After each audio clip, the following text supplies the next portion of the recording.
Vinny Tortorich here. Hey man, if you're a fan of Izzy, you might be a fan of me too. I'm the guy that gets people to lose a lot of weight. I have something free for you guys. This is no clickbait. Just go to vinnytortorich.com and there's a big banner. It's a free PDF, how to lose weight. It's an intro guide to NSNG at vinnytortorich.com. Go check it out exclusively for anyone who listens to Izzy Presley. Thank you. RockstarLeatherworks.com is your home for badass rock and roll gear. Featuring 100% handmade leather bands, watches, cuffs, bracelets, and more, Rockstar Leatherworks has something for everybody. Whether you are going to the show or you are in it, you can find something to fit your needs. Choose from a variety of designs or create your own masterpiece. Their bands and watches are second to none. They also ship internationally. Who needs a stage to be a rock star? Check out rockstarleatherworks.com. Hey ladies, Sass Pants Designs will take that band shirt that everyone has and make it your own in a flattering, sassy, and simple way. There are one-of-a-kind tank tops, halter tops, lace-up tees, and tube top dresses already in stock. Check out the online store at sasspantsrocks.com and like Sass Pants Designs on Facebook, Instagram, and Twitter for special offers and custom orders. Use the code IZZY25 for 25% off of your entire order at sasspantsrocks.com. That's sasspantsrocks.com. Let Sass Pants make you the envy of the party. Replay Guitar Exchange is your premier independent guitar store. Being independent is good. With all of the major brands, including new, vintage, and pre-owned, you can find the guitar, bass, amp, or accessory you are dreaming of. From vintage to the newest models, Replay Guitar Exchange can help you find that perfect piece. They have industry veteran expert staff, all players like you down to the owner. You aren't just getting a great guitar, you're getting the Replay difference. Find them online at replayguitar.com and find your dream guitar today. Hi, this is Bobby Brown, and welcome to another fucking podcast. My liver's all twisted up. But you know what I did? I loaded up with alcohol, more specifically vodka, whiskey, beer, tequila, more beer, more vodka, more whiskey, and more beer. Who wants an orange whip? Orange whip? Orange whip? 3 orange whips. So you're bored, are you? I've come here to break your monotony. Let me have my piece, because I'm shooting with this one, folks. I don't care, man. The unscripted, uncensored, loose cannon of commentary. Why did you say that? Why? Why? You come out with stink like that? Poop. Poop mouth. Poop out of your mouth. See, son? Old legends never die. They just lose weight. Like a legend and an out-of-work bum look a lot alike, Daddy. I've got a midget friend, an albino friend, and another friend who thinks Lord of the Rings is real. Together we call ourselves the Unfuckables. Quinton is in. Let the fun begin. Body touch. God, you're an asshole, man. I've never heard of Van Halen. I've never heard of Hello, Hollywood. Hello, world. Hello, my loyal minions. It is good to see you, and it's always good to be seeing Izzy Presley here with a special one-on-one edition of another fucking podcast. We've been doing the Drunken Summits. This is more of a hungover summit. That's okay. We're going to have some fun. I got Paul Gargano joining from Metal Edge Magazine and VH1. Going to get his story and probably get into a little news in the second half of the show. We got a lot to talk about. Make sure you do hit up all the social media at Real Izzy Presley all the way across the board, Twitter, Instagram, and Facebook. And of course, the show page is another effing podcast. And if you want to donate to the show, it's very, very easy. izzypresley at yahoo.com is your PayPal. And of course, Real Izzy Presley on the CashApp. No, that's $ Izzy Presley, Real Izzy Presley on the Venmo. Also accept, what else do I take? Smoke signal, carrier pigeon, and large briefcases of cash. I'll also accept that. Brown paper bags. Yeah, brown paper bags. Splattered in blood. Hey, dude, whatever works. Whatever works. And got brand new T-shirts coming out. Should have those here very, very soon. Those are not going to be on the Teespring page. Those are going to be bought from me directly. The old school jersey tees with that old school font. Very, very cool. And those will be available soon. All right, going to bring in my good buddy Paul Gargano from Metal Edge Magazine and VH1 on the Michael Brandvold Marketing Zoom line. If you need help with your next release, contact me at michaelbrandvold.com, and he can help you with release strategy, playlisting, fan growth, press, radio, social media, label services. Worked with Accept. He worked with Kiss, works with Ron Keel, Dream Theater, Leather Leon, however that's said, Jason Becker, Puddle of Mud, Metal Hall of Fame, Dark Star Records, Vicious Rumors, and From Hell. Hit him up. Michael Brandvold, Marketing. All right, Paul Gargano. You've been here before. We've been on a couple drunken summits. We've had some fun, long, drunken conversations at the Rainbow, as we all do, but I guess we've never really got into your full story here on the show. I somewhat call myself a journalist. I kind of got into it. I fell into it. I learned on the job, and I ended up being the sports and music director for RX Magazine, still learning on the job, covering all the games, covering the concerts, doing all the interviews and all that stuff. And you were the editor of Metal Edge Magazine. You now own the name. And how did you originally get into journalism? Because you were just you were born on the East Coast and you ended up going to school in Milwaukee, correct? Yes. I started in politics, actually. So I started as a high school kid. There was, I can't even remember the name of it. It might have been called Going On. I'm not sure. There's a little, like one of those little freebie papers that you see there. Like when you walk into the Rainbow, they have the free papers. It was one of those. It was in Connecticut, and they would have music and stuff in it. I started doing political stuff for them because I was super into politics. I still am, sadly. But the first thing I ever had published was a piece, ironically, little has changed, explaining why David Duke should be allowed to run for president. Even though we all think he's a scumbag and a racist piece of shit, he should still be allowed to run for president because it's America. And you know what? You're entitled. We don't have to vote for him, but he should be allowed to run. That was the first thing I ever wrote. And I did a bunch of politics stuff with them. The first music thing I ever wrote was for them. Public Enemy was coming to Toad's Place in Connecticut, and they asked me if I wanted to cover it, because they didn't have anybody that did cover hip hop. And because it was political, they're like, would you be into it? And I was into Public Enemy. So I'm like, yeah, sure. That was the first music thing I ever did. I went off to college. I actually did radio my first couple of years at Marquette University in Milwaukee. Did not write. My first writing thing happened my junior year. I used to look quite the metal part at a very conservative school. So I was in and it was Milwaukee in winter, it was cold. I had like a Bon Jovi t-shirt with a jean jacket and a leather jacket, like all that stuff layered, probably flannel into there too. And some girl in one of my writing classes was like, do you really like Bon Jovi? That like indignant, do you really like Bon Jovi? And I was just like, and I just gave no, I'm wearing the shirt because, you know what I mean? Like some wise ass comment. And she ends up telling me she works for the student newspaper and they want someone to review the Monster Energy drinks. They want somebody to, that'll help your hangover and your fatigue. Right. Actually, it's a LaCroix water. Oh, all right. So not as much. Okay. Not as much. You're better off with shots. Okay. Yeah, that's a good point.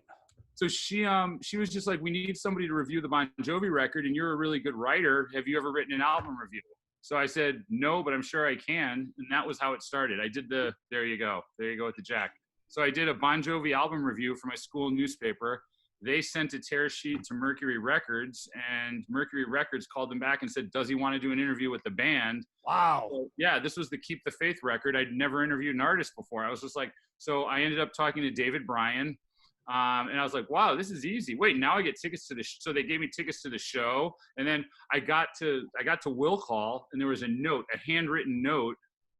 Paul, come to the backstage door. Would love to say hi, John. And I'm like, I don't know anything at this point, right? So I'm like, I just go to the backstage, to the back of the arena. It was Dane County Coliseum in Madison. Mm-hmm. And I knock on a door, and I show like the big security guard the thing, and he goes, hold on. And he comes back, and then John's publicist comes out. She was on the road with him, and she comes out, and she's like, oh, Paul, great to meet you. John can't wait to say hi. And like leads me backstage, and John Bon Jovi is standing there just telling me how excited he is that someone from a college actually cares about Bon Jovi. Wow. And he's like, if you ever need anything, I appreciate that you talk to David. Moving forward, you ever need anything with Bon Jovi, she'll put you in touch with me, blah, blah, blah. And it was like, I was like, wow, this is pretty awesome. And he's like, great job on the article. You know, I got my picture with him. I was all excited. Yeah. Literally within 3 months, I was entertainment editor of the school newspaper. So it just kind of like snowballed from there. There was that's huge. I mean, your first interview with a member of Bon Jovi, and you were smart enough, and obviously you didn't even know enough that it's like, okay, I'll interview anybody in the band. You know, it didn't matter. You weren't like, fuck that dude, I want John, baby. It's like, dude, you're a fucking keyboard player. I don't care. No, and you know, and I knew my stuff. I was a huge Bon Jovi. I'm still a huge Bon Jovi fan. It's like, so I knew my stuff. It was a good interview. And look, John's one of the smartest guys out there. He's not stupid. Look, it means a lot. He doesn't need major daily newspaper help. He needs help at the college level because, you know, getting those college kids to listen is your difference between being a nostalgia act and being relevant. Right, exactly. So, you know, and I went through this. I evolved through this because I was obviously a rock and metal guy, and certain bands were very eager to talk to college newspapers and other ones weren't. And it was, but it worked out for me. You know, and that was it. I mean, once I started writing, I never looked back. I mean, it was at Marquette, I did everything. When I graduated the school, which was 94, I was the only person in the history of the school that had a front page story in every section of the newspaper. So it was like, I was pretty diverse. I love sports. You know, I love sports. I'm into politics. I did an expose on the security system at the school during snowstorms. It was like, it was a great time for me. Were you using different names for different stories? No, I wasn't. Because I had to do that because, I mean, there was times when basically I wrote the whole fucking magazine, basically, and almost the whole paper. So I would have different names to make it look like we had different writers, even though it was me pretty much fucking writing it. I'm trying to think, to the best of my knowledge, I did that once, maybe twice. And what I did, my middle name is Andrew. So I basically went as Paul Andrews instead of Paul Gargano. And there was a reason for it. And I can't even remember what it is right now, to be honest with you. I gave it to I think, you know what it was? It was a non-compete clause with local newspapers because I was the rock critic. I was like the main guy for the Milwaukee Journal at that point, and there were certain places I shouldn't have been writing for. So I just did a different name for those places so that I could, because, you know, you get a little bit of money for every article you write. So you obviously want to spread it around wherever you can. No, absolutely. Gary Markowski checking in from Prince Albert, Saskatchewan, Canada. He gets the welcome. It's good to have you. Did you said you were a big sports fan. You did not hopefully get sucked into Packer fandom in your time in Wisconsin, did you? Here's the crazy thing. So my first job graduating, before I even graduated, the AP hired me. So they said, all you need to do is graduate and you've got a job as an editor for the Associated Press. Wow. As soon as you get out of school, we're hired. Well, like literally, if you graduate on Thursday, on Monday, you start with the AP. Holy shit. All you have to do is I passed their tests. I went through everything. I had super long hair. They didn't make me cut it. They're like, we asked that you put it in a ponytail. That's it. And, you know, I had to wear a suit every day, but they were awesome.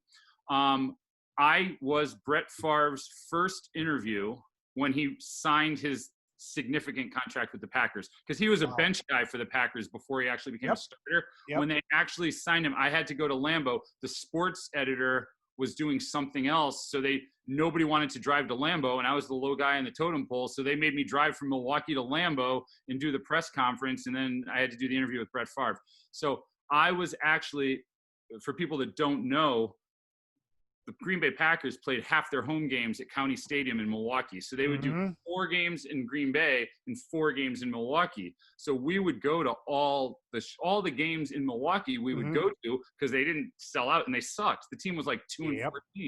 I think Don Makowski was the quarterback. I mean, exactly. So I loved the Packers when they sucked because I was never like growing up, I was the Cowboys, the Jets. I just had like whatever team, you know. I was never baseball. I was a Yankee fan, but football, it was just like I didn't care. So I became a diehard Packer fan in Milwaukee. And behalf of Twins fans everywhere, I just want to say fuck the Yankees. Because on behalf of baseball fans everywhere, you don't have to narrow it down. When I was covering the Twins, and the Twins record against the Yankees is terrible. And it's not just like this stretch that we've had when the Twins were good. This goes through the whole history of the Twins. Even when the Yankees sucked in the 80s, they still beat the Twins every year. And actually, I did this story about it, and I blamed it on the curse of Sal Bando, who's one, still alive, two, never played for the Yankees. But that made it even funnier. So, yeah. Fuck the fucking Yankees. What was that like for you getting into the sports thing? For me, like the first time, like I stepped on the field at the Metrodome, for the Twins batting practice, and you go in the clubhouse for the first time. And football was football's a lot different. A lot of people don't know that. It's like, yeah, you get in the locker room after the game, but you're really not in there before the game. And usually players like Favre, when he was with the Vikings a couple times that I covered him, it was the press conference. It wasn't like you're just up there in his face with a microphone. And Favre, I'm going to say this, you get lost looking at him because he just looked like a chiseled hero. Yeah. Even when he was old. Yeah. If you like, I grew up, the myth in New York was Joe Namath, but like you look at Favre and it's that same, just like, he just always, it's just that almost like Julius Caesar type look where he's like, Yep. Actually, we called him Cheeses. What? Jesus, that's awesome. I've never heard that.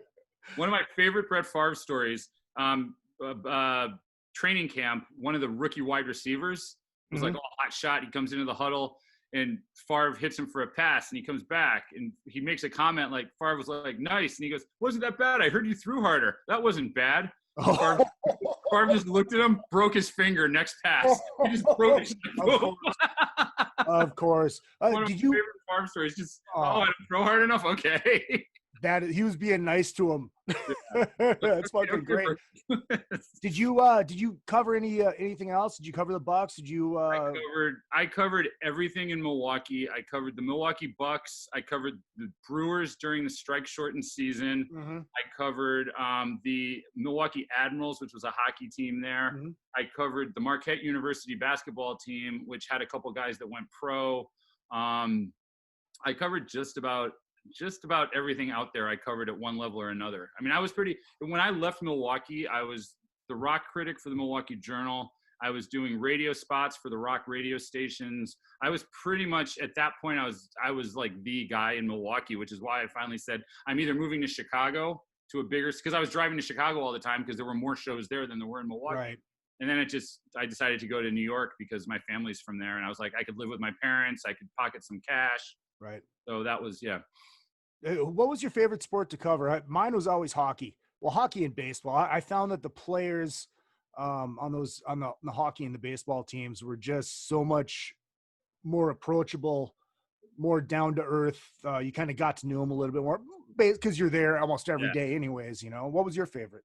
I liked covering baseball more. I just thought the players were they were just more down to earth. I mean, and keep in mind, this was the 90s, but the players it was a different era back then. I mean, I remember interviewing Paul O'Neill in the locker room, and he literally had nothing but his jock on, and he was hanging out. It was just like, it was Me Too didn't exist, and there weren't chicks in the locker room. So he gets out of the shower, and his balls are hanging out, and he's giving you quotes about the game. I mean, that was it. Like, and I'm not saying that like it's a bad thing. It was just, that's what the locker room was like. It was just, I liked doing baseball. I actually loved covering hockey too, probably because it was the sport I knew the least about. So it was fascinating for me to watch. Right. I always loved, I think my favorite player when I covered the Twins was probably Jim Thome, a guy who I hated when he played for the Indians because he killed us, and he hit so many goddamn home runs in that Metrodome. But when he was playing with the Twins, I had a one-on-one with him, and he was so nice and so humble. And he's fucking Babe. He's not Babe Ruth. He's he's Paul Bunyan. He's fucking Paul Bunyan, right? But when he was doing the post-game thing, and like everybody's around him, if somebody asks him a question, he's like he's talking directly to the person, and it's like, dude, this is so badass. I mean, he could just be this biggest prick, and he's not. it was just, it was such a different, everything was different back then. I mean, you actually you made eye contact with people when you talked to them back then. Like people knew your name, people cared.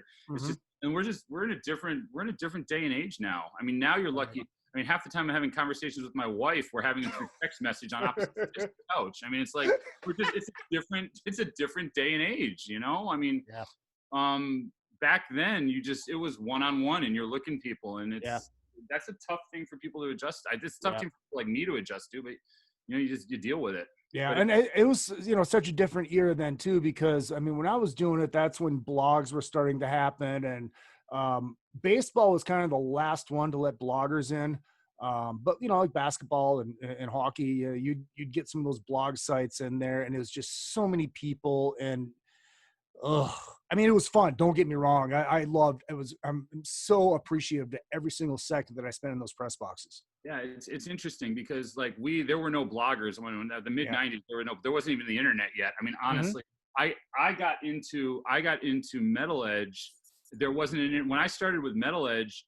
Jerry Miller. I was rock critic for the Journal. I did a big front page cover story for the Sunday edition of the Milwaukee Journal Sentinel on Ozzy Osbourne because he was coming in to play the Bradley Center. And I used to go into the Metal Edge chat rooms on AOL because I was friends with the guys in Warrant and Saigon Kick, and like literally in Slaughter. I would like jump into the chat rooms more to amuse them because they didn't want to be there. They were just like, oh, come. So I would go in under fake screen names. Like I had a couple AOL names. The one most often I used was Black Number 3, a spinoff on Typo Negative.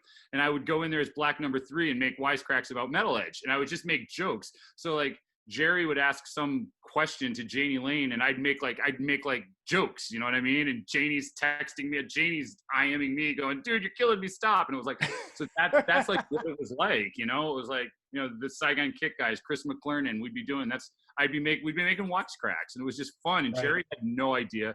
And I was in there under my real screen name, which was P-Garg. I was in there as P-Garg once, and somebody made a comment. Somebody asked her, hey, why haven't you done anything with Ozzy Osbourne? And she's like, Ozzy doesn't do interviews. And somebody, I don't remember who it was, it might have been Chris McClernand, it might have been somebody else, said, funny, Paul Gargano got an interview with Ozzy Osbourne. How did you not get an interview with Ozzy Osbourne? And she's like, who's Paul Gargano? Blah, blah, blah. So it was like, so I had this like wise ass back and forth with her. I'm like, who's Paul Gargano? I'm the guy that got the Ozzy interview that you can't get. Blah, blah. But she's like, it was kind of like this wind up thing back and forth because I never read Metal Edge. Right. I had no interest in whatsoever. It was like a gossip rag to me. I liked Rip. I was like a big Lon Friend fan. Yeah, still am. Yeah, still am. I love Lon. So it's like, it was funny. She hits me up privately and says, I want your Ozzy Osbourne interview. And I'm like, and, you know, I knew enough at this point. I knew enough that if she's not getting an interview with Ozzy, there's a reason why. You know, I mean, I knew who she was, but I didn't really read the magazine. So I called the publicist and I told the publicist, Jerry Miller wants my interview for Metal Edge. And they're like, yeah, Ozzy won't do anything with Jerry. It's not going to happen. And I said, all right, that's why I called you. I said, I'm not selling her anything. And they're like, hold on though. And then the publicist called me back and they're like, Sharon said, if you could sell your interview to Jerry, sell it, because then she could get Ozzy in Metal Edge without Ozzy having to talk to Jerry. So it was like, and there was some stupid, Jerry told me, I don't even remember, you know, we all have stupid backgrounds with bands. There's just something went wrong at some point. There was a reason why she wasn't allowed to, and it was stupid, but whatever. So I said to Jerry, here's the deal. I'll sell you the interview on one condition. I want to keep writing for the magazine. And she's like, okay, fair enough. So I'm like, so here's what's coming up that I want to do. Let me know what I can do. And I told her I'm going to be going to the Kiss first show of the Kiss reunion tour at Tiger Stadium. And Warrant's coming with Vince Neil in a couple weeks. And she goes, can you do a backstage thing with Warrant? And she goes, and you want to cover the Kiss opening night of Kiss for me? And I was just like, oh my God, this is amazing.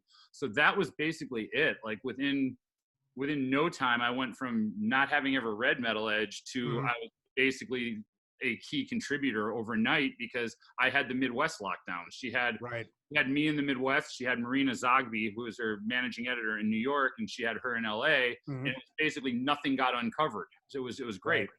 And then I shortly after that moved back to Connecticut. And within 6 months of moving back to Connecticut, she called me and she's like, my managing editor is quitting. I need you to come work at Metal Edge full time. And that was it. And Jerry and I were super close. I was like, I didn't even have to think. She goes, go in and meet with the owner.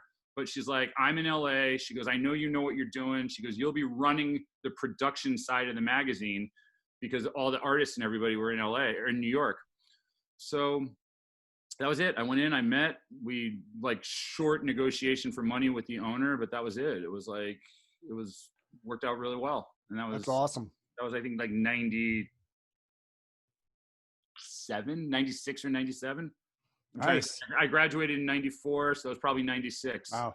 Yeah, you turned around pretty quick. I mean, I worked for free pretty much the whole time I was working for RX. You know, my pay was going to all the games and all that stuff. But at least at the Metrodome, we had free hot dogs in the press box, which was badass. First half of the show brought to you by Beater Amplification. That's he's beateramplification.com. Check him out and check him out on Facebook. 100 watts of testicular fortitude, 3 channels. Pull 4 tubes, pull 2, you got yourself a 50. They're fucking beautiful. And they're getting into bass amps. They are hand wired, hand built, and they're also building now rack mountable. So you don't got to lug around one of these big ass things behind me, but you still get all that great tone. Beateramplification.com and hit them up on Facebook. And also our good friends over at Mackie. You want to get into home recording, you want to get into podcasting, check out these great studio bundles that they have over at Mackie. Not just doing live entertainment stuff anymore.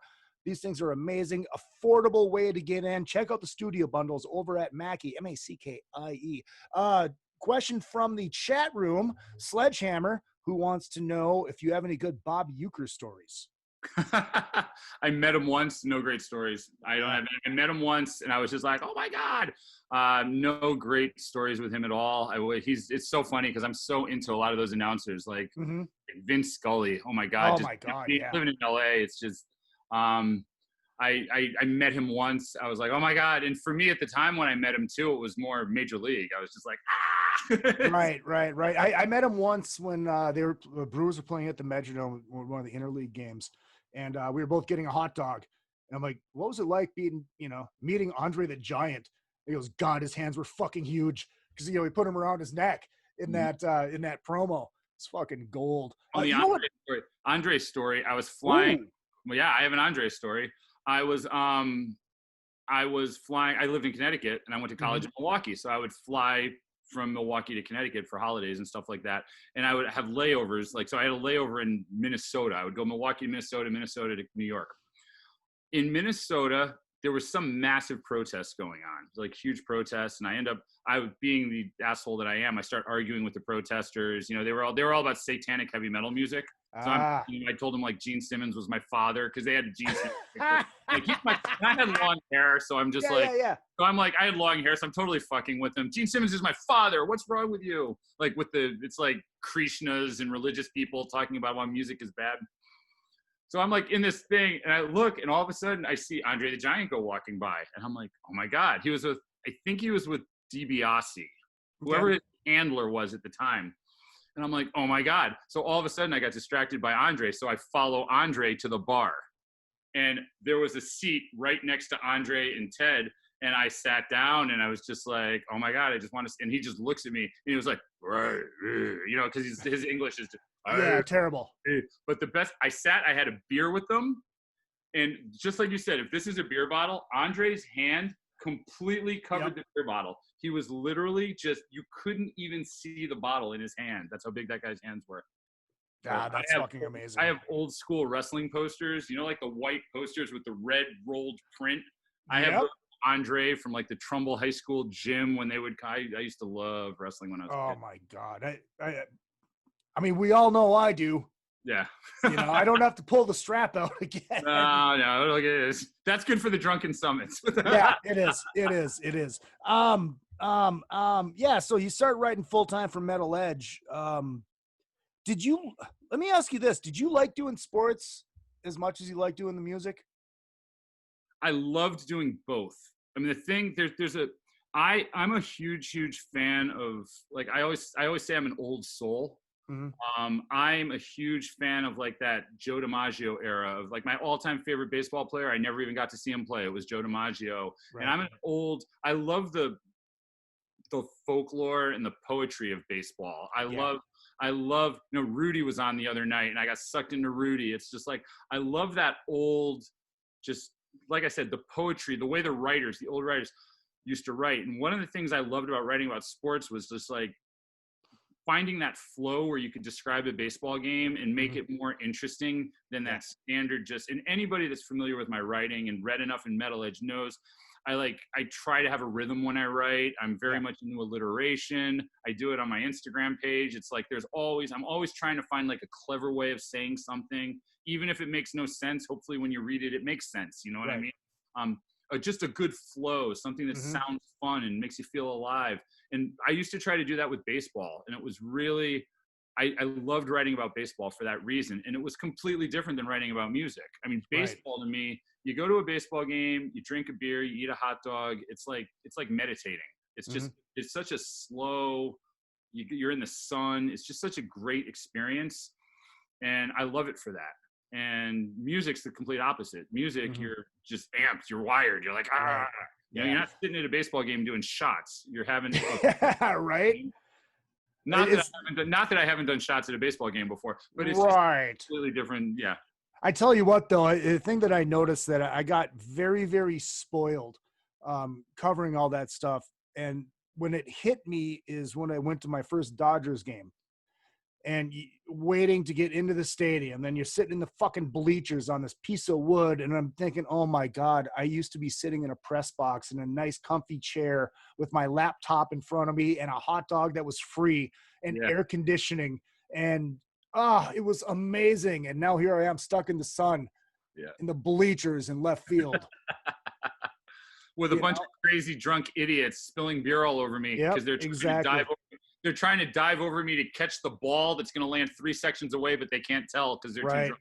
I tell you what, though, my favorite part, especially with the hockey and the baseball, was the pregame meals, the pregame media dinners. And I remember one, it was a Twins game, and I'm literally sitting at this fucking table with Dan Gladden, Ron Coomer, Jack Morris, and Charlie Walters, who was a writer at the Pioneer Press, so I became really good friends with, and actually almost got me the beat job covering the Twins with the Pioneer Press. It was so fucking close. But hearing those guys tell war stories, you know, and it was the same thing with the Wild games. You know, sitting there with fucking Lou Nanny, you know, telling the stories from back in the day when he was the general manager of the North Stars. You know, that was my team growing up. You know, so that was the shit that I loved the most. It was the pregame stuff. It's like, yeah, the games are awesome. The postgame shit was cool, but it's like sitting down and with these players that I watched as a kid. You know, you'll love this story. So this kind of ties baseball and Metal Edge together in a little way. So I'm at Marquette. I'm a college student at this point. Old County Stadium, before the new stadium, we would always just sit in the bleachers and we'd tailgate beforehand. We just get wasted in the parking lot. Yeah. So we're just annihilated. And it was like cold. I don't remember when. I think it was like it was cold. So it had to be earlier in the season. We're in there wasted, yelling at the bullpen players for I believe it was the Cleveland Indians. We're yelling at the bullpen pitchers that they suck, you know, just being drunk assholes. Goose Gossage was pitching. This was after. He's one of my favorite baseball players for the Yankees, right? He was pitching for the Indians. This was like the twilight of his career at this point. And basically, I was trying to get his attention. So I'm like sitting right near where the bullpen is, and I'm yelling, Goose, Goose, Goose. And, you know, you're drunk. It sounds like you're booing. It sounds like they're. So at some point, one of the other pitchers, who knows who he was, who cares who he was, he was like some mop-up relief pitcher for the Indians, right? He flips me off. He's like, shut up, and he flips me off. So then I start on him, like the New Yorker in me comes out. I'm like, right. You suck, and I'm like yelling, you suck, and then I'm like, you wish you could hold Goose Gossage's jockstrap. And then I just start going on this, why you're not good enough to tell me to shut up because you're not Goose Gossage, right? So all of a sudden, you just see, like, Goose comes out because he wasn't sitting in view. All of a sudden, Goose comes out and he does one of these and looks up and he goes like this. He does like the 1 minute sign to us. It's like, just the inning broke, and he comes walking over, and he goes, "From New York, aren't you?" We're like, we're separated by about 6 feet. Look at he's like, "You're from New York, aren't you?" I'm like, "Yeah." And he goes, "I could tell." He goes, "That's some Yankee shit right there." Oh my God. I'm just like, "Oh my God, you're awesome." And I go to him, "Oh my God, can I get an autograph?" And he's like, Of course. The only thing I had to sign, I used to do like security for concerts, and I had a stack of vouchers to see Cinderella. It was the Heartbreak Station tour. I had a stack of vouchers in my pocket for Cinderella, right? And I just look and I go, "This is all I got to sign." And I hand him a Cinderella ticket, a Cinderella voucher. And he's like, "I fucking love Cinderella." And I'm like, "Really?" And he goes, "Yeah." I go, "I got extra tickets if you want to go to the Goose Gossage ended up coming to the show that night to come to see Cinderella that night." Oh my God. That is fucking gold. That is gold. One of my favorite stories, and we'll get back to the music shit in a bit, but I just love telling these fucking stories from when I was, from when I did this shit. I remember it was a Wilder playing the Red Wings, and they always had that barrier up. You remember, after the game, you had to go wait behind the barrier, and they said, "Okay, the guy will come out of the dressing room. All right, cool. Visitors, Red Wings are open, blah, blah, blah, blah, blah." Before they opened up the Red Wings dressing room, the publicist is standing right by the door, and all of a sudden Chelios comes walking out, and this is like 10 minutes after the game. Yeah. And he's in his suit, and he looks at Chelios. He's like, "You didn't shower?" He goes, "I didn't break a sweat."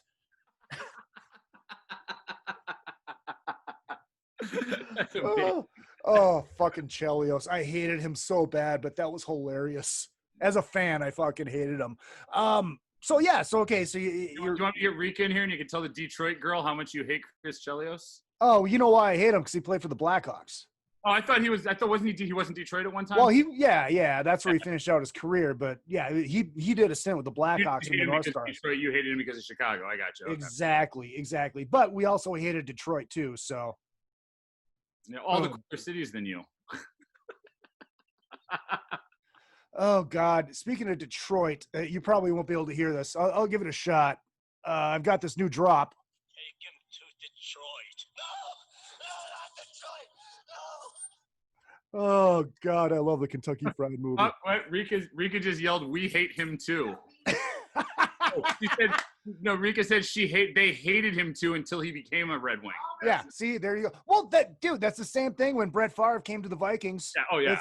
It's like fuck that guy. Oh, well, he is now cheese. Oh, he's a Viking now? Yeah. And then he did the same thing he did in Green Bay, threw across the body. Yep. Boom. Yep. That was over. Yep.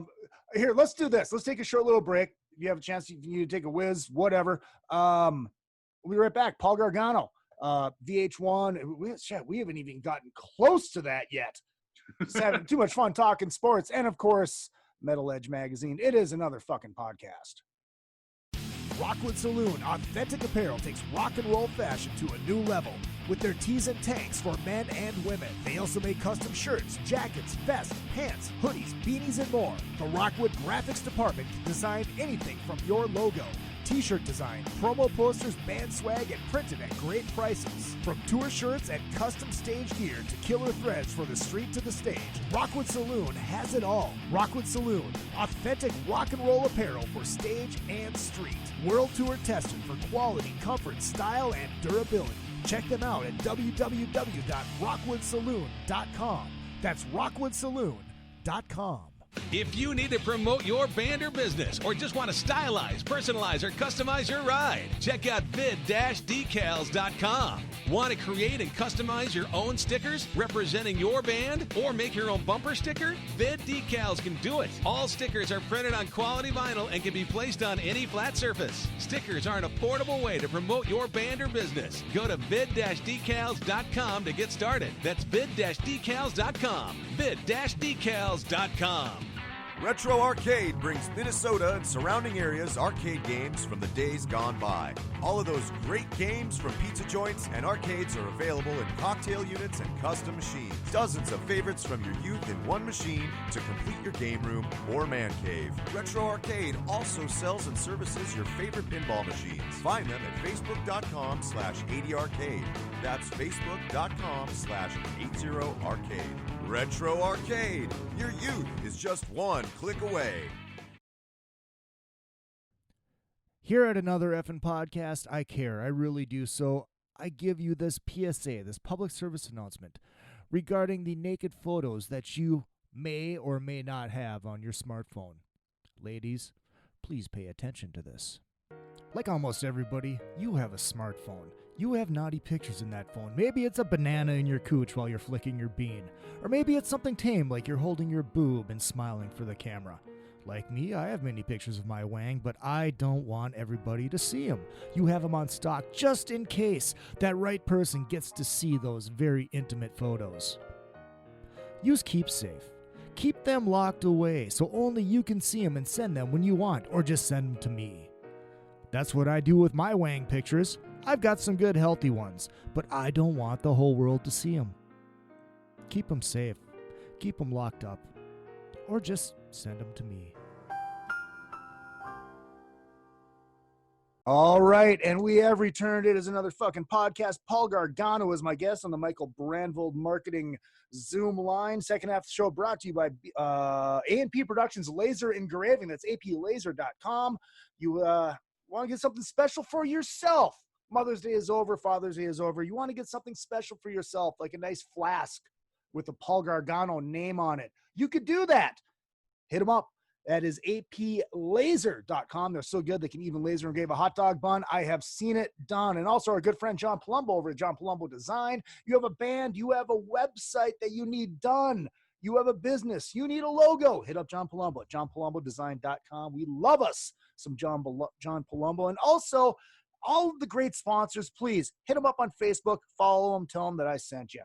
All right, so back with Paul Gargano. We've been talking sports this whole goddamn time. I haven't really got into too much of the metal edge stuff. So where we left off in that story is you just started full time. Yeah, so I took over as managing editor after Marina left, and I was managing editor. I was there for about 2 years. It was great. I mean, I worked. Jerry was in LA. I was in New York.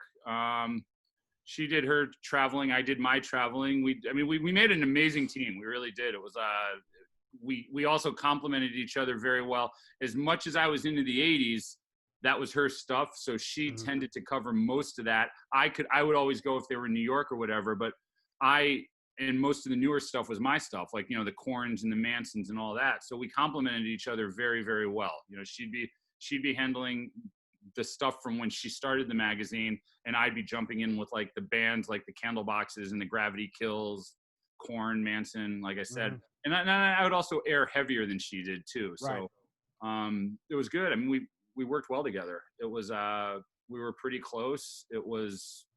She was probably one of my best friends for a lot of that, just because we talked so much every day. And then she had a couple issues with the owner, things. I could give you a long story, but honestly, the story's out there at this point already. Yeah. I mean, she had a couple run-ins with the owner. A bunch of shit went down, and basically he called me into the office and said, she's gone. I mean, he goes, I'm letting her go. Do you want the job? And I was like, of course. So that was it. I mean, that was probably about 2 years in at that point. And I think I was there 7.5, 8 years after that. And then the magazine got sold twice.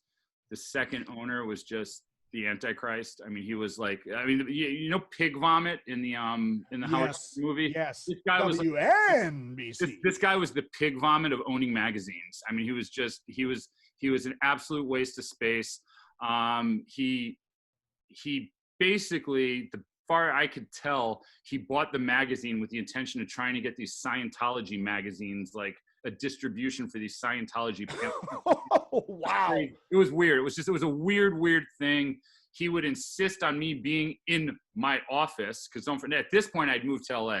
So at this point, he would expect me to be in my office at 6 a.m. my time, since that's 9 a.m. his time.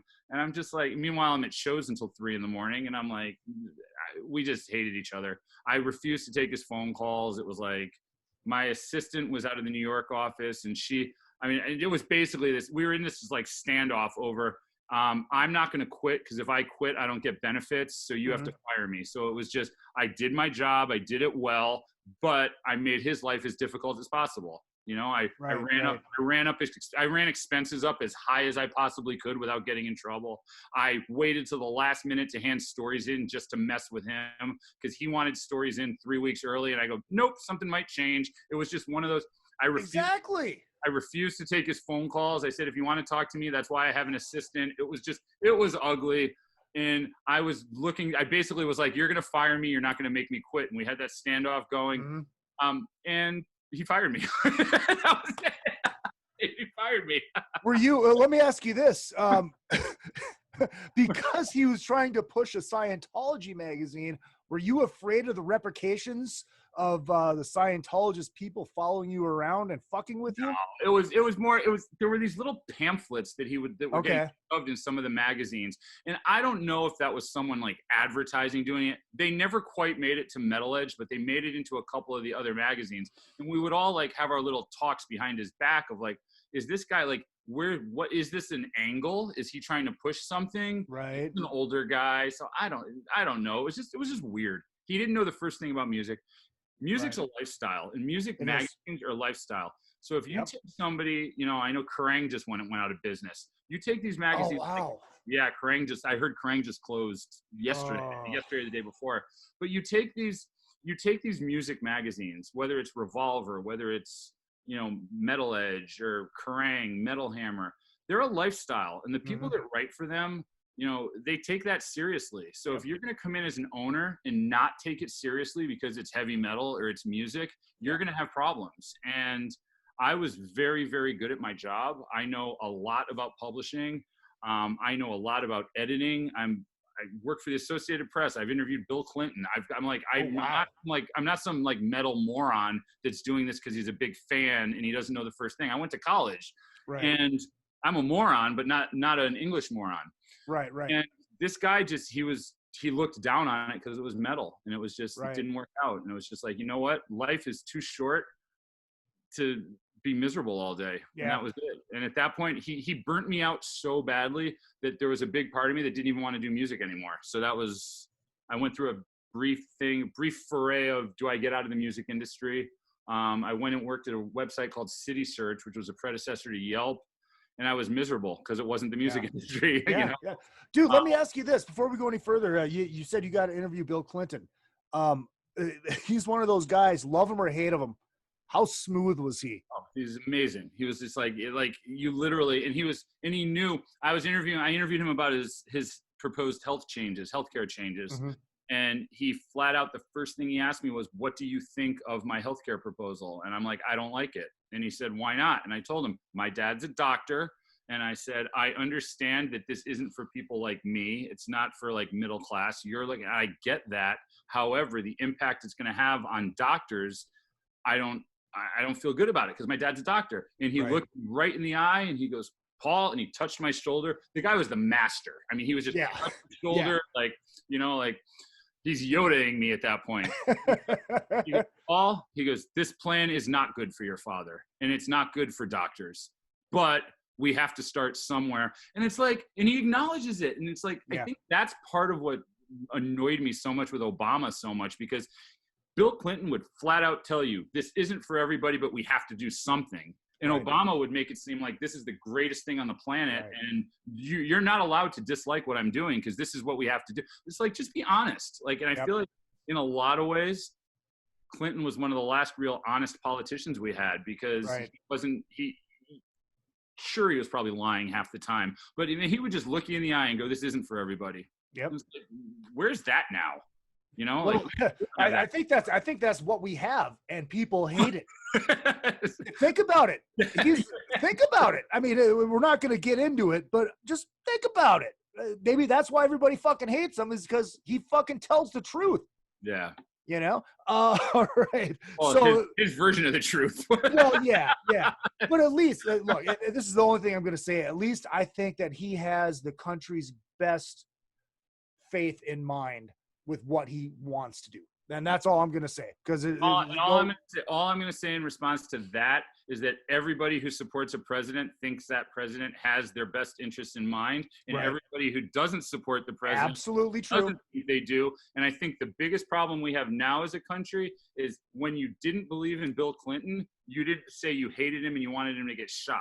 And I think the Right. problem we have now is we've lost our middle ground, and we've lost the opportunity, we've lost the ability as a people to communicate articulately and discuss things. Now Right. it's you're either a Trumper or you're a socialist, and there's no middle ground anymore. Yeah, So it's true. and I think that's part of the problem. Right. You know, there was a middle ground 20 years ago. We don't have Yeah. a middle ground anymore. We're two extremes, and I think we need to find that middle ground again for all of us to get along better. I think everybody, what we all have to do is, as much as it would suck, throw these in the fucking garbage Yeah, that and would get help. off social media. You know, it's that fucking simple. All right, so you're out of Metal Edge, and You asked me off the air about VH1, so let me just how did the VH1 I happen? lost over VH1. What basically happened, my girlfriend at the time worked for VH1, and as most things happen, if you watch any of these shows on Access TV or any of these things, you know, it'll be Eddie Trunk and then three guys. You're going, what the hell does this guy? Why is this guy talking about? Like, I get Eddie. Why is this other guy who says he's a jeweler talking about Guns N' Roses? What happens with a lot of those shows is, who do we know that we could get? And my girlfriend at the time was the talent. She was the talent booker for for Behind the Music. Or no, Where Are They Now? She was for Where Are They Now? Okay. So they would be in their staff meetings and people were like, we need guests, we need experts. And she's like, you should talk to my boyfriend. He's the editor of Metal Edge. And it basically, they called me in to do something, and that just basically snowballed into me being on VH1 all the time, which no complaints. I mean, it got, when I lived in New York, I was doing VH1 probably 2 or 3 times a month, but it would be for like 4 or 5 hour sittings where they would be. And the crazy thing, as a kid, I grew up, I never watched MTV. I did not watch videos as a kid. And because we didn't have MTV in my house because we lived in the woods. And they would want me to talk about all these videos. They would have to send me VHS tapes with all the videos on it. And for 2 nights before, I would just sit there with my girlfriend and watch, literally in our little tiny apartment in Astoria, Queens, we would watch 100 videos, and I'd be like, okay, that's the Faith No More video, Flopping Fish. Okay, that's this. And like a lot of that stuff, like the music knowledge was innate to me at that point. I had it, but it was like the videos, I had to go and watch those things to figure that stuff out. And which was interesting. But I basically, bigger and bigger responsibility with VH1 as far as just how they wanted me on the air. They offered me VH1 Classic, but at the time that they offered me VH1 Classic, I moved to LA, and they wouldn't let me do VH1 Classic from LA because they didn't want to deal with flights and everything else. So it was basically, if you stay in New York, we'll give you VH1 Classic. If you move to LA, you can't have VH1 Classic. No, wait, talk about, explain to me, you can have VH1 Classic. It would have been, I would have basically, Eddie Trunk ended up getting VH1 Classic. So Eddie became the host on VH1 Classic. So that was basically. Okay. I didn't know if you meant they're actually giving you the channel. No, they were basically going, we want you to be, we're going to adapt this. We're going to push VH1 Classic into a more, your rock world. We will let you be, we want you to be the face of the channel. And I ended up, at that point, I was already waist deep in planning a move to Los Angeles. And it came down to, do I want to do VH1, which quite frankly, I mean, not for nothing, they were great to me and I love them, but they didn't pay. So like I was getting paid towards the end because I told them, you can't ask me to take time away from Metal Edge and not pay me. So I was like, I would literally go in and they'd hand me envelopes of cash just to be able to sit there for 4 hours and do this. Cause I'm like, I just can't keep giving you my time for free. So the money that I would have made from doing it, it was going to be more, you know, it was more, we'll give you exposure. And that just didn't mean that much to me at the time. I didn't envision myself going into television full time. So it wasn't something that really meant that much to me that I was going to stay in New York when I'd already committed to moving to LA. Yeah, but did they give you a framed Olivia Newton-John? Mwah. What is that? So I ordered a whole bunch of those plastic sleeves for my records, you know, so make sure they all have sleeves on them. Yeah. And I was going through all these records that I got like for $1 or for free from this record store out in by fucking that way somewhere. Out that way, yeah. Out that way. And I'm like, oh yeah, Olivia Newton-John. And I pull it out, and it's a fucking Anne Murray record. I'm like, fuck, I don't even have the record, but she's hot. She's not hard to look at. Yeah. No, she's not. So I'm like, oh fuck, that's right. I have to get a couple of these goddamn album frames. So I'll get two. I'll get one for Olivia and one for this Act poster that we had. And it's supposed to be the size of a fucking vinyl record, right? Well, it was too small. Oh, of course. So I still have an extra one, but I'm like, fuck, I'm going to put Olivia up because she's so gorgeous. And that was her in the 70s. That she definitely isn't. Olivia and Linda Ronstadt's my other. Linda Ronstadt's my favorite. I became obsessed with her about 2 years ago. After seeing the Grateful Dead, I went and I watched the Scorsese's Grateful Dead documentary on. I saw Dead and Company, I should say, and 2 summers ago. And then I immediately had to like just spiral into the Grateful Dead, and I watched Scorsese's documentary on Amazon Prime. Which, even if you hate the Grateful Dead, it is the best music documentary I've ever seen. It's incredible. I mean, the shit they did to their record label is legendary. Really? Oh, it's really good. Like some of the stories in that about dosing the label before they'd play them the album, like just like crazy stuff. And just how ahead of everybody they were with like the bootlegging, the free music, with the sound quality at their shows. It was phenomenal just to watch. But there was a whole thing where the Dead got into the California country movement, which linked them with Linda Ronstadt, which got me into a Linda Ronstadt tailspin.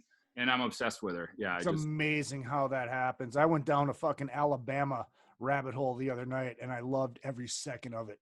Somebody asked me, this was probably about a year ago. I was somewhere for something, and somebody asked me, what's your favorite new band? And I was like, Linda Ronstadt.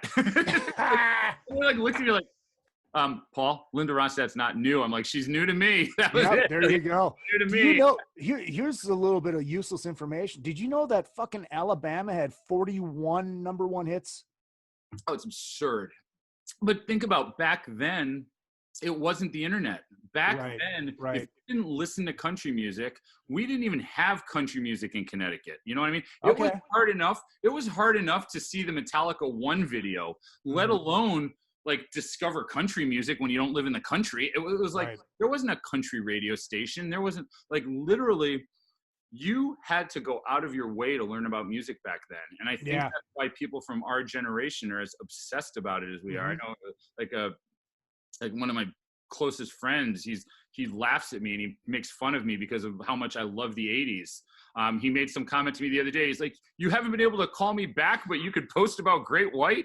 But it's like, it's just like, we're obsessed with all that because you know, it required so much more effort to be a music fan in the 80s and in the 90s than it does today. You know, and I think that's part of the problem today. People they're not as invested as we were. Right. Well, you know, we grew up in a time where, you know, we waited in line for our concert tickets. We waited in line when the new album from our favorite band was coming out. And the thing that I've noticed since I got back into the vinyl thing is I prefer to listen to the album on vinyl than anything else because it forces you to listen to the whole record. It forces you to take it all in. You learn the deep tracks. You know, a CD or just, you know, your fucking phone's like, all right, was that one I want? Okay, it was that one, and boom, that's it. Well, you know, you listen to the whole thing. I've said this several times. I've been writing about vinyl on my Instagram nonstop. And one of the things I've always said is it's an active listening experience with vinyl. When you go, if you throw on, and our whole house is wired. I can't say her name out loud because she'll start talking to me in the background. But every room of our house has the Amazon girl. The Amazon girl. So I could literally walk into any other room of the house, say, play Sirius XM Hair Nation, play such and play Jane's Addiction Ritual on Apple Music, and it's all wired. I could listen to any song I want instantly, any station I want instantly. It's not the same as taking out the record. I mean, there's a vinyl. My vinyl's behind me. It's not the same as like pulling out the album, taking it out of the sleeve, looking at the artwork, and you've got 20 minutes before you have to turn it over. And if you don't turn it over, you hear clicking, click. It's like, it's an active listening experience, and you appreciate the music differently when you do that. Mm-hmm. Absolutely. I've become obsessed with vinyl, and that's part of it. It's part of that old soul. It's making me look at music in different ways, which I think is really important today. We all have to look at music differently, because if we don't look at it differently, people aren't looking at it at all. And that's absolutely. I know there's a lot of people like, well, yeah, everybody says vinyl sounds better. I don't think it sounds better. It's like, it's not, to me, that's not even what it's about. Even though I do prefer that sound, because it's got a tone, especially the albums that are mixed for it. Like the new albums that aren't actually mixed for vinyl, that whatever. But there's like, a warmth to the crackle. There's the crack you hear when it goes around. Yep. There's a warmth to that. There's a softness to that. Like, and I don't want to listen to the Eagles anyway other than on vinyl. It's like,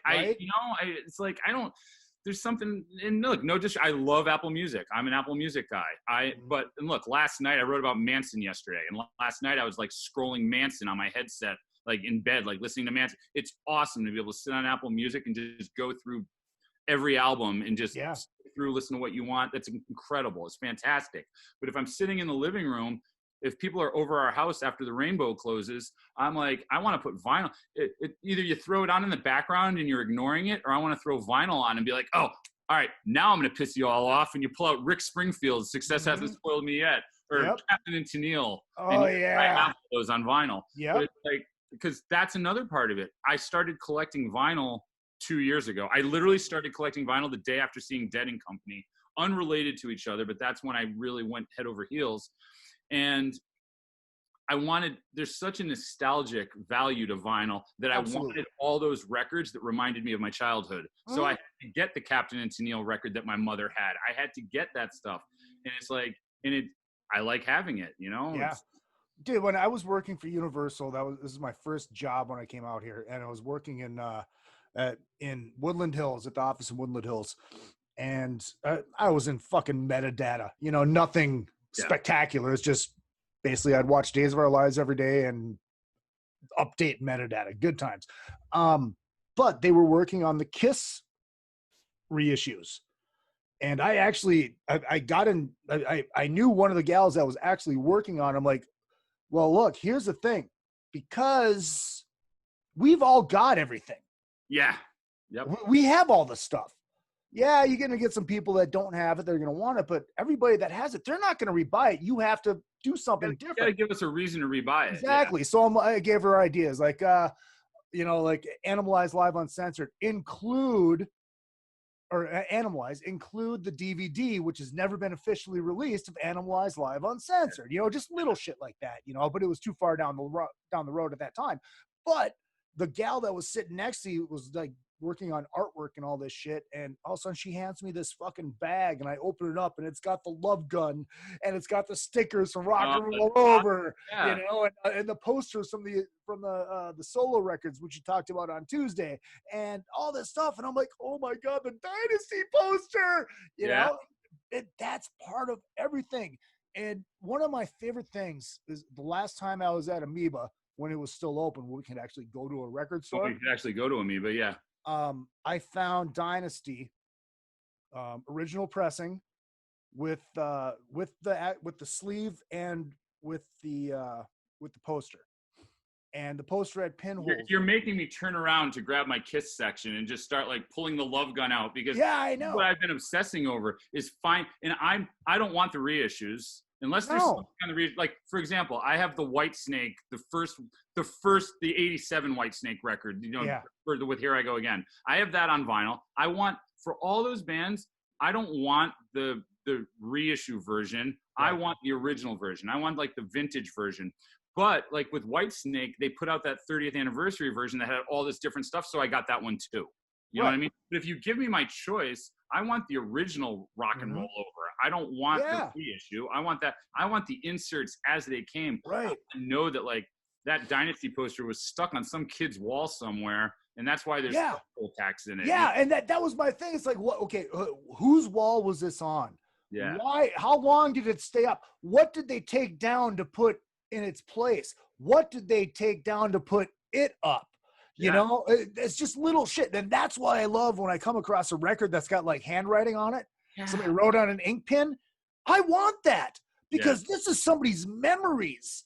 You know? No, and that's kind of how there's that, you know, it's very vinyl's romanticized for me for that very reason. Yeah. Like this is something like if you've got a Kiss record from 1978, that's a record that somebody bought in 1978. Yeah. It has sat somewhere. Some kid sat and listened to that on his little component radio, his component record player. And, you know, and then it probably got put away just like my parents put stuff away. Mm-hmm. And then he doesn't even know it's there. What happened? Maybe the dad was like, I'm cleaning the house, and he brings it to a used record store. And then that guy throws it up on eBay. And it's just like, but there's a story behind all this. And it's like, I would like to think that some of the stuff that I'm missing from over the years, at least somebody's holding on to with some level of, okay, that means something to me. You know what I mean? Like I could like a jacket someone took from me, a girl I was dating. Well, I'm sure it got thrown to Goodwill or something, but you'd like to think someone looks at that stuff and goes, oh, this has some sort of sentimental value. Mm-hmm. And that's how I look at vinyl. I mean, vinyl is sentimental also because it's, you know, it brings you back to a time when you're listening to vinyl, it takes you back to a time when music was different than now. And honestly, for me as a manager today, that inspires me to try to find ways to make music special for people today. Because like what can we do to make the next Drowning Pool record special like that Kiss record was special? What can we do? And you don't think like that. You don't think outside the box when you're listening to Apple Music. You just don't. You don't think outside the box when you're listening to a playlist. You think outside the box when you remember, why did we get into this to begin with? And how do we get kids today to get into it? And that's exactly. Or how do we get people in their 30s to rediscover a band like Drowning Pool? Because they like the band meant something to them, and then it stopped meaning something to them because as they got older, other things became more important than music. How do we make music important again? And that's what I think is like the most exciting part of what I do today. It's just it's trying to keep that fresh for people. My favorite thing about Apple Music is playing what I call Apple Music Roulette, which is, am I going to remember to cancel it by the time the billing cycle starts over again, which was today, and I forgot.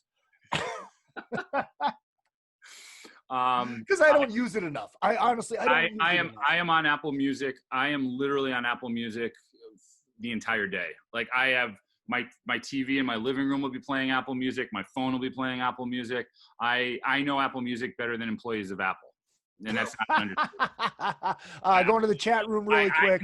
I find mistakes and I report them to people at Apple, and they're like, stop paying that much attention. I'm like, all right. King Michael says, late to the party tonight. Looking forward to hearing the whole episode. Whatever happened to Jerry? You want to touch on that really quick before we move on to the news stuff that we want to talk about? Honestly, I wish I had a better answer for this. She hated me so much when she left. It was she got really personally offended that I didn't quit when she was fired, and she expected me to leave with her, and I don't know why she would have expected that, but she at that point went scorched earth on me. She started rumors about me. She talked shit about me. It got ugly, and we really haven't talked. We went from like super, super close to the only time I saw her, she was jaywalking, and I almost hit her with my car about 20 years ago. And that is not, I am not lying. I was to the Key Club for a show, and literally somebody was like jaywalking, and I hit the brake, and I like literally looked up, and I went, oh shit. And my girlfriend goes, what? And I go, look down. I'm like, that's Jerry Miller. Oh, but it was like, yeah, I honestly, when we bought the magazine several years ago, I really wanted her to be a part of it. I told my partners, it's probably not going to make sense for me to reach out to her because she won't get back in touch with me. Right. But they reached out to her and she wanted no part of it. She probably every day wishes I'm dead. I don't know. But that's an exaggeration. I'm being funny. But no, it's, I wanted her to be included. I mean, she was a huge part of the magazine. And the reality is, I am doing I always did the best I could to honor what she viewed as the most important part of Metal Edge while still being faithful to the fact that the industry changes. And, that's what I do with the Instagram account I started. It's just, a little bit of I just did a month of all stuff from the 80s and now I'm doing a month of stuff from the 90s. And that's where we're at, Right. Well, let me ask you this, Paul. You just said, especially now that you're going to take the magazine forward, I'm assuming online, or I don't know. I don't know what you have planned for it, other than stuff that we may or may not have talked about. Yeah. But where do you see it going forward? I mean, it's not. There's really no place in the market today for a monthly magazine. I mean, there just isn't. Oh shit! What? Hold on. I hit a button and all of a sudden YouTube started playing. Oh, okay. Sorry about that. Are we good? Yeah. Right. Oh, you said hold on. No, so it's weird. It's a real. I think we have my partner and I have the entire history of the magazine at this point on hard drive, high resolution scans. And to be fair, Jerry actually contributed a bunch of her magazines for us to be able to get scans of, because I have the whole history from when I started moving forward. I didn't have a lot of stuff. We're missing about maybe 20 issues tops from the whole history. And the minute I get motivated, the minute I have to, I'll just go online and be like, hey, I'm looking for April 94. Boom. Yeah. I'm sure somebody will have it. Yeah. Or find it on eBay. Yeah. Yeah, exactly. Or buy it on eBay. Exactly. But we have everything scanned. We're looking at options right now.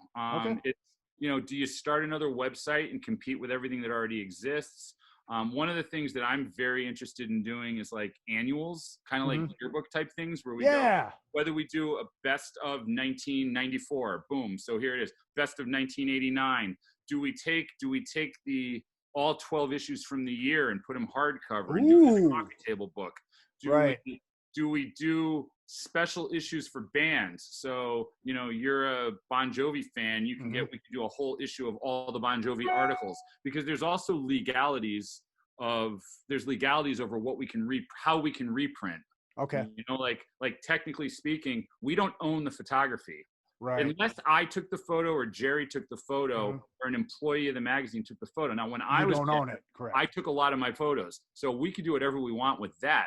But if it's a Niels Lozauer photo or a Glenn you have to get permission. Well, no. Well, here's the thing. Here's the interesting thing. Legally speaking, we own the copyright to the laid out page. So we can reprint the page, but we can't do anything to affect that page. Right. We can't take the picture out and run the picture on its own. We can't. We have the layout. You know what I mean? And that's the way it works. So we can do reprints, but we can't do new layouts. Right. So basically, if you took the Chad Stewart centerfold picture, you could That's literally... an awesome Speedo, by the way. That's an amazing Speedo he's wearing.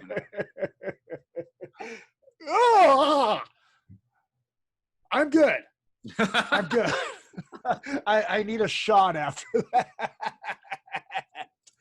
Well, yeah, I think that's a brilliant idea, because there's so many people like me with Metal Edge. I mean, I read them all, and I bought as many of them as I did, but Metal Edge was like the one that I bought every month, It was, and I don't mean to be disrespectful when I say I didn't read it while Jerry was the editor, before I was involved. I don't mean that in a term of disrespect. I wasn't an obsessive. I wasn't that guy. I knew everything about lyrics and everything. I wasn't the guy obsessing over like making sure I read music magazines every month, because I had other stuff going on. I was obsessed over music, but I wasn't obsessed over knowing every detail about Jerry Dixon from Warrant. So that was where the difference came in, you know. When I did pick up a magazine, I would pick the magazine up not because I had to read Rip every month, but because Soundgarden were on the cover, or Faith No More were on the cover, and that made me pick up Rip that month. And I'm the guy that would go to the grocery store. But look, I was reading wrestling magazines, I was reading sports magazines, I had like a dozen magazines I read all the time. So music was just one of the things I was super, super into. I was obsessed with it, but I wasn't obsessed with needing to know everything about who Eric Turner was dating. It just, that wasn't where my head was at. I wanted to know more of, wow, when I go to see the band live, what does it take to put that spectacle on? Mm-hmm. What does it take to make the Unskinny Bop Laser Girls happen? What does all constitute? And that was what really got me fascinated in music from the beginning. I became more fascinated, and it's ironic that I became a manager, because I was more interested in all the dirt about the business. So when you go into your record label and you realize your career is over with them and they're not pushing you anymore, what happens? How do you respond to that? What do you do? Those were the questions I was asking. Mm-hmm. I wasn't asking, show me pictures of your new house. And it was different for me. You know, I was just coming from a different perspective. You know, one of the things that it didn't bother me back then, but now, I mean, once I was in, you know, working for a print magazine, and the thing that bugs me is, and I'm sure she had all the best intentions, you know, tried to make it look cool. It's like all the pictures of her with everybody. And we would do that where there was a gal, she would go interview a band and she would take a picture with the band and we'd put it in the article. I'm like, no, that looks tacky. Yeah. That looks Bush League. You know, I mean, I think Jerry did it where she just had a one page. She had your editor's page. She did it on she had the editor's page. And look, I'm glad she made me do that, because I'm going to be honest with you. I thought that was the cheesiest thing in the world. It was so uncomfortable for me, even in those situations, asking people for photos and everything. And it was something I had to learn to do, because that's what Metal Edge was. Right. And it was very uncomfortable for me sitting backstage at a Warrant show. I want to watch the show. I want to take pictures of the band live. I want to capture that energy. I felt uncomfortable asking the guys in Warrant if I could take a picture of them with their girlfriends backstage. Like, that wasn't who I was, but I had to do it. In a lot of ways, I'm glad I did, because now I've got this archive of photos that's pretty spectacular, you know. And it's also cool that I do have pictures of me with the Warrant guys when Jamie was alive, and it's cool that I have pictures of me because I had to do it for the magazine, because otherwise I wouldn't have taken pictures. Yeah, exactly. Well, look, I did a group, and I didn't get a one-on-one with them, but I had a group interview with Elton Brown from the Food Network. Mm-hmm. And super nice guy, you know, very, very intelligent. And we got done, and I'm like, would it be unprofessional to ask for a photo? It's like, why would that be unprofessional? You know, because I didn't want to look like a fanboy and just like, oh yeah, I'm just out there, I gotta write a magazine. But I'm glad I got that photo picture. without looking like that, you know. Yeah, right. But you know, then most of us can. Maybe you can't. What the heck? But, you know, like, I got a picture with the best there is, the best there was, and the best there ever will be, you know, Bret the Hitman Hart. And, you know, it's just like, I go back and I look at that. I have no problem with it at all. Like, I ran, we were at the Whiskey. I can't remember what the show was, but Kreese from Karate Kid was walked past our table, and I chased him out to get a picture with him. But I'm like, it's a freaking Kreese from, you know, I was we were at the premiere for the Rocky Balboa movie. Mm-hmm. The one with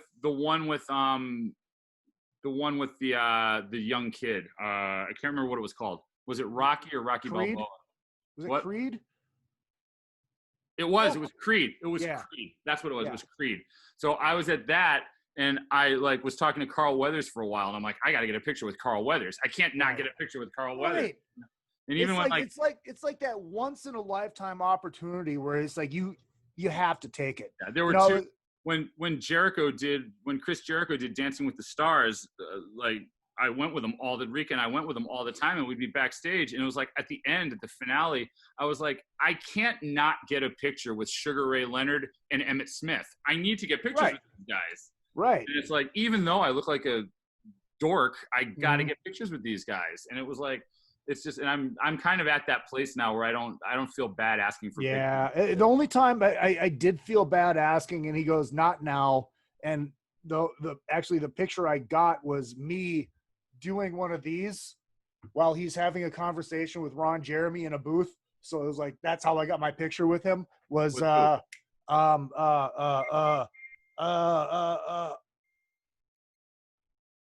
can't think of his fucking name now. Lost Boys, Vampire, Kiefer Sutherland. Kiefer Sutherland, yes. Yeah, when he was at the Rainbow. And when he came in, I was standing by the door when he came in, and I talked to him for a second.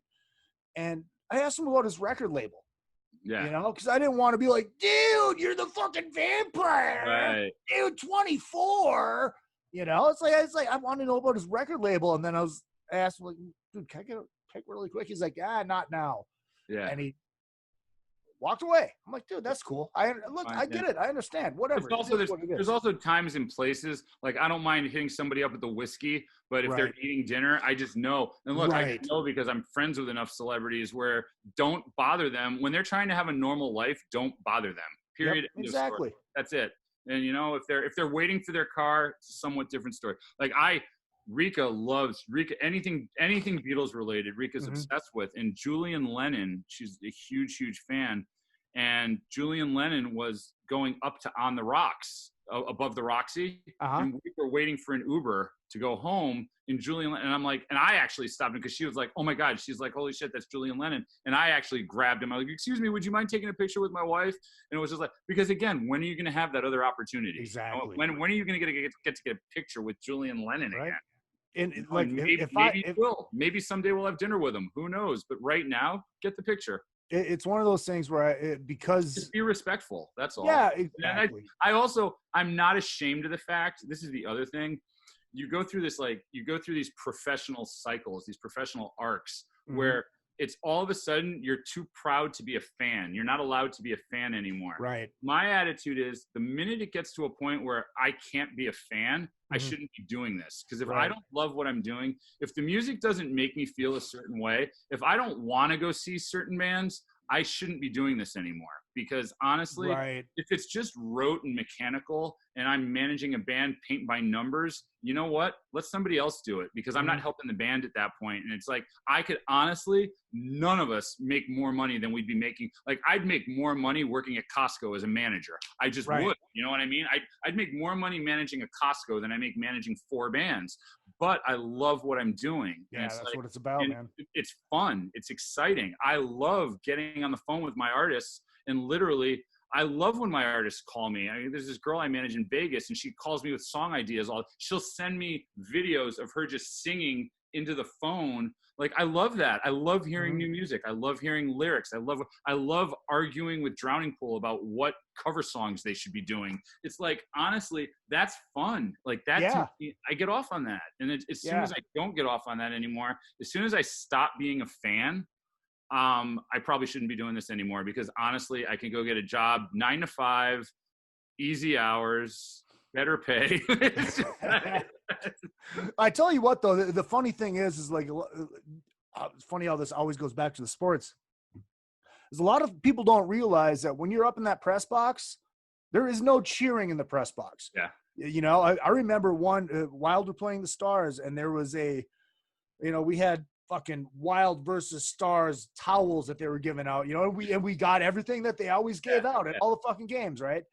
And it went to a shootout, and they went like 7 rounds, and I'm like, literally, I got this thing in my mouth. Chewing the towel. I'm chewing the towel, you know, just like Tarkanian used to do for UNLV, you know, just so I couldn't cheer, because I knew it's like, boom, no, you have to be professional up here. Yeah, but it's, you know, we bought tickets.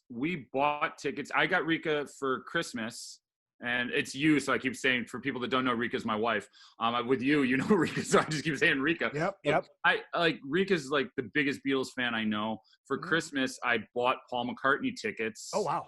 For the last time Paul McCartney played. And I didn't want to mess around asking people, can I get on a guest list? I bought tickets. That was it. And we literally, she is, like I said, the biggest Beatles fan I know. I have become a tremendous Beatles fan because of her. Yeah. I am probably a bigger Beatles fan than the next guy, but I'm not as big a Beatles fan as her. Like we literally were crying at that Paul McCartney show because Ringo Starr came out and did 2 songs with Oh, Paul. wow. Like just literally, she's bawling. I'm swelled up with tears. It was just like you're watching. Like if that doesn't make you, like, I'm getting goosebumps talking about it. If it doesn't make you excited, if it doesn't make you feel proud of the fact that this is what you do for a living, you shouldn't be doing it. Because, like, we just saw, like I said, I've said this. How many people are there under the age of 50 in America that can say they saw 2 Beatles perform together? Yeah, like, exactly. Like literally, how many people under the age of 50 can say they saw 2 Beatles perform together? There aren't many. There aren't. And it's like, that is, and we'll probably never see it again. Right, exactly. You know? The closest I ever came to seeing Paul McCartney is like the week that I moved out here. We were staying at the Hotel Las Palmas for 3 weeks, right? If people don't know what that is, it's on Las Palmas and right off Hollywood Boulevard. It's the shitty hotel from Pretty Woman. We were actually in the room. We were staying in the room, and it was $385 a week. Extra $10 because we were in the room, right? Wow. But that first week was when... Did you take the fire escape down with an umbrella? Yeah, absolutely. Every time. No, basically all we heard all fucking day long was buses those tour buses stopping in front going, and if you look to the right, that's where the Richard Gere. But that week that one of the first week that we were there was the week that Kimmel had Hollywood Boulevard shut down. Mm-hmm. And there was Timberlake, I can't remember the other one, and Paul McCartney. So what we did is I obviously I put in to get tickets. I didn't get them. We walked up to the top of the Hollywood Highland Center, and they had barricades up, so you couldn't really see anything. But there was one spot where you could see couldn't see the stage. You could see the video screen while he's doing fucking sound check during the day. Yeah. We could see him. It's like that's the closest I've ever fucking came to seeing the Beatles live. It's crazy. Yeah, it's if it gets to the point where I don't get that feeling anymore, I don't want to be doing this anymore. Right. Speaking of unprofessional, let's get into this because this is kind of what sparked this impromptu interview. But I'm glad we did it because there's so much shit that I didn't know about you that I found out about. This is awesome. But speaking of unprofessional, and the story has gone away already, all stories. We got this 7-minute news cycle here. Yeah, exactly. But the way that the Great White thing was reported, and especially comparing it to the fucking fire in Rhode Island, was just fucking ridiculous. I was just furious, and it was actually a friend of mine just texted, and he said something about Great White is taking a beating right now. And I'm like, for what? And this was late at night. This was probably 1:30 in the morning. And he's like, we're always on, we're always talking at 1:30 in the morning. And he's like, over the show they played in North Dakota. And I'm like, what? So I Googled it. And the first thing I saw was this magazine's headline likening, basically saying that Great White were trying to kill more people. Yeah.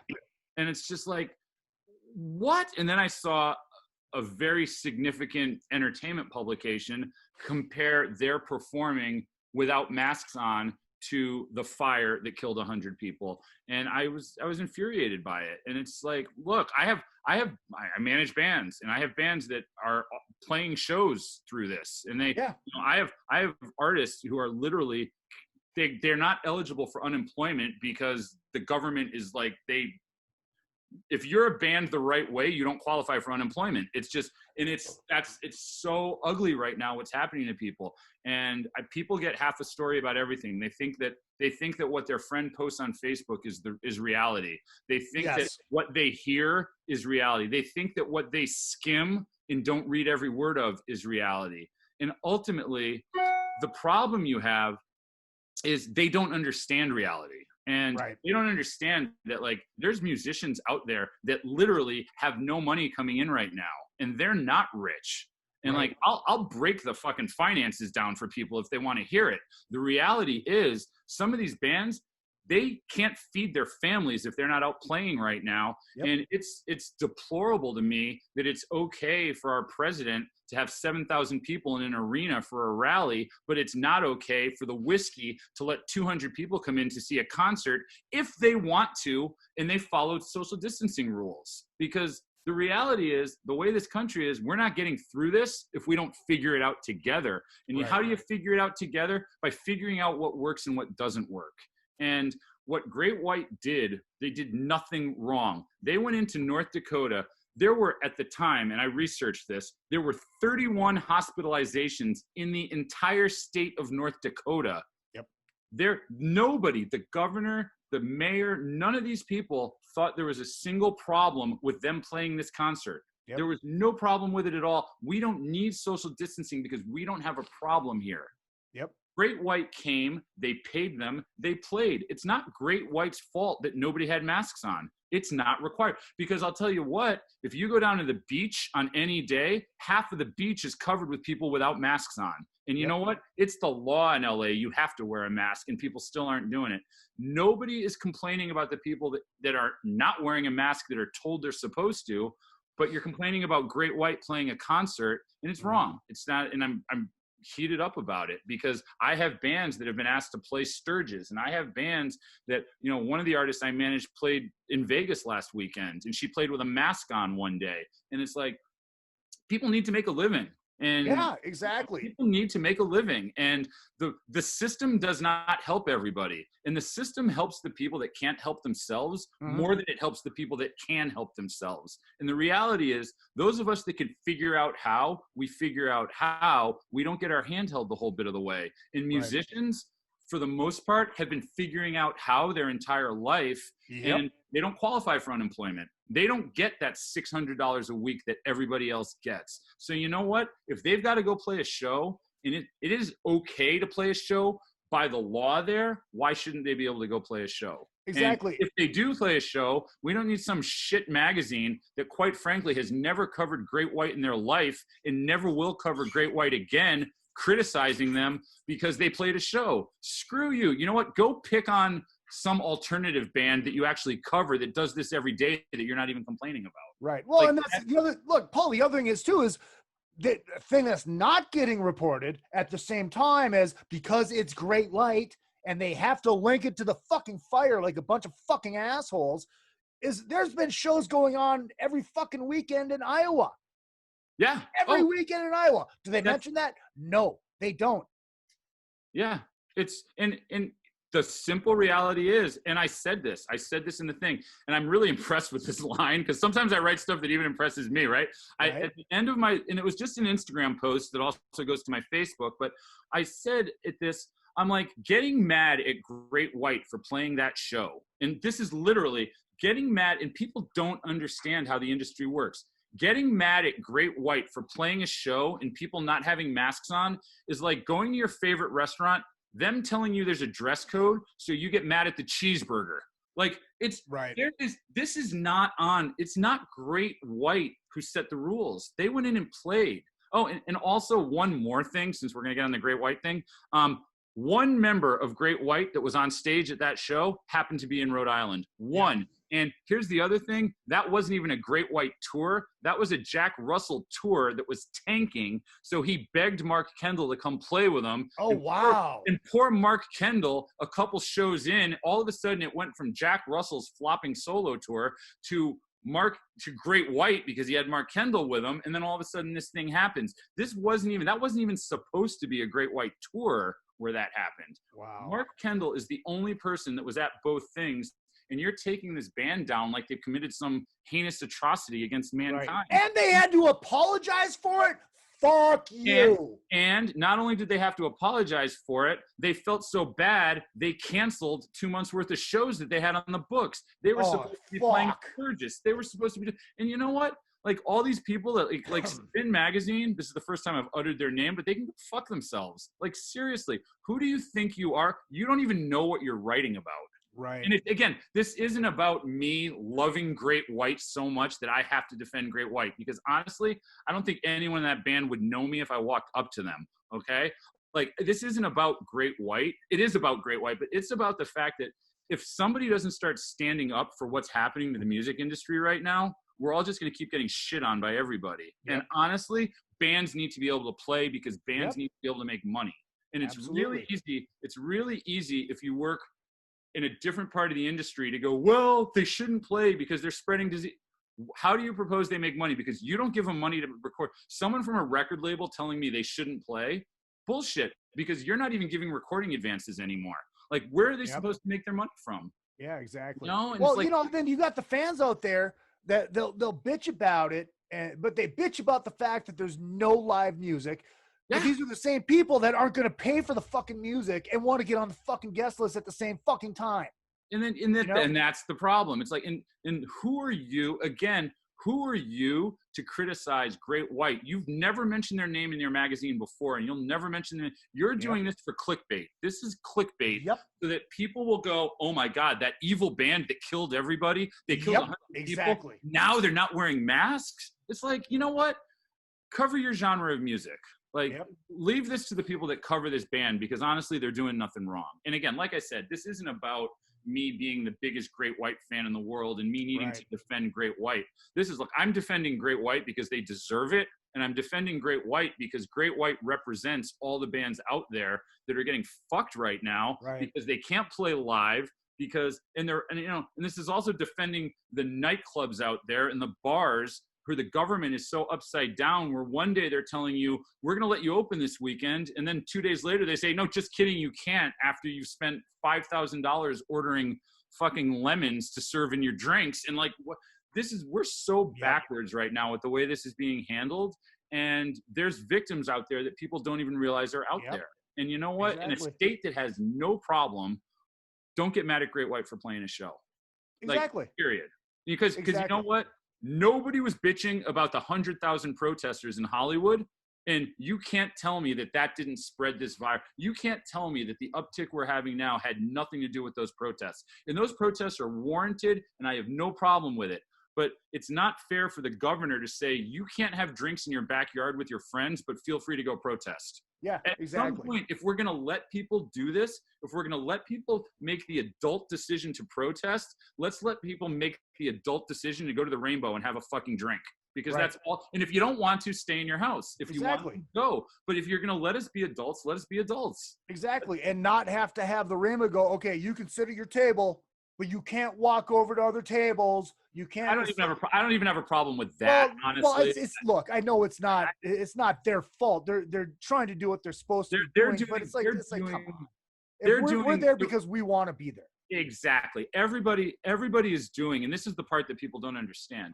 Everybody is doing what the local ordinances tell them they have to do. Yep, exactly. So it's not, if you go to the Rainbow and you get mad because a security guard tells you have to put a mask on the minute you stand up, that's not the Rainbow's rule. Right, that is the city of West Hollywood or Los Angeles, because West Hollywood, from what I understand, is following Los Angeles.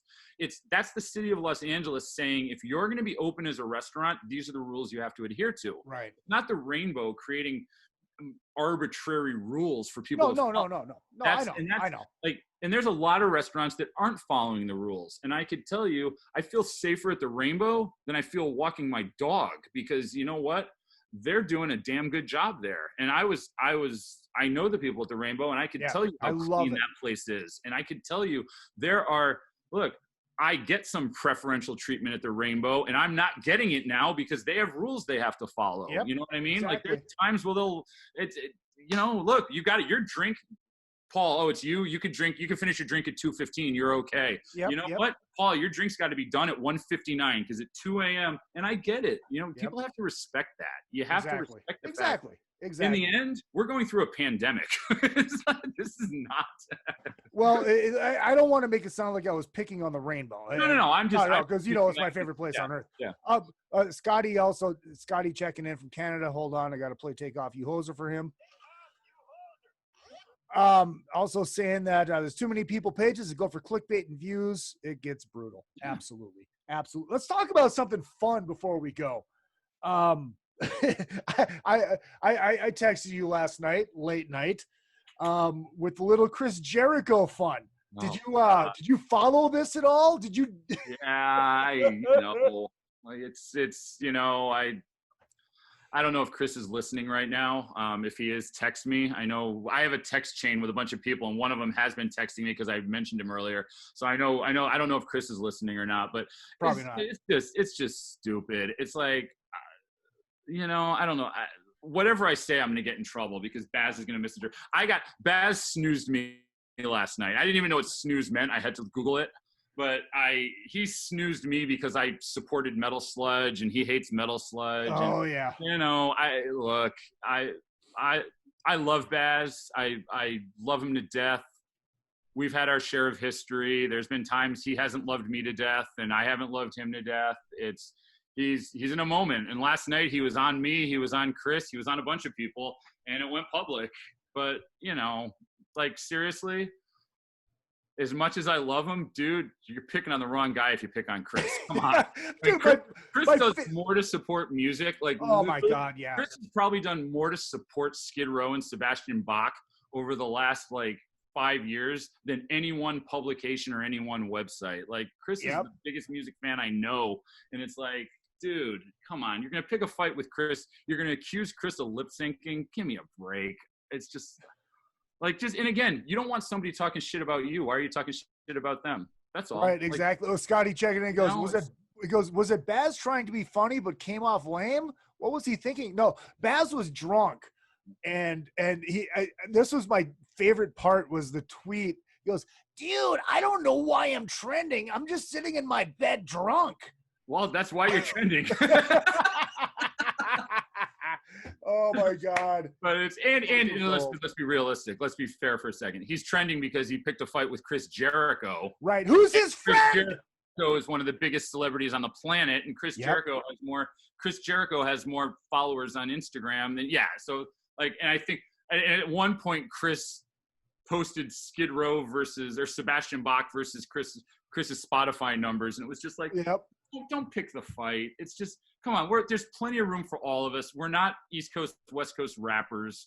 Just seriously, one of the greatest nights in my life involved Chris Jericho, Sebastian Bach, Adrian Smith from Iron Maiden, and a professional baseball player who we're going to remain nameless at the current point in time because I don't want to give him the attention. But we had such a great time seeing Baz on Broadway.